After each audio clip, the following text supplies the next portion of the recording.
Batangas Premium po, nakilala ko through yung page nila. Nagtanong po ako doon. Nung una, naging city distributor po ako.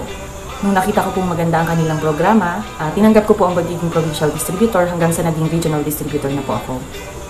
Bumili ako ng chest squeezer at nag-order na rin ako ng initial 100 kilos since ang apply ko gusto ko maging city distributor para mas malaki ang kita.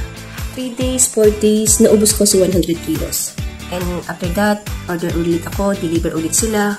Siguro mga 4 times in a month nakapag-deliver ako.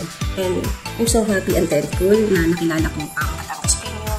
Parang God's answer itong nangyari po dahil matagal ko na rin po pinagdadasal noon na magkaroon po ako ng business na hindi lang seasonal, hindi meron talagang business na pwedeng additional income para sa amin.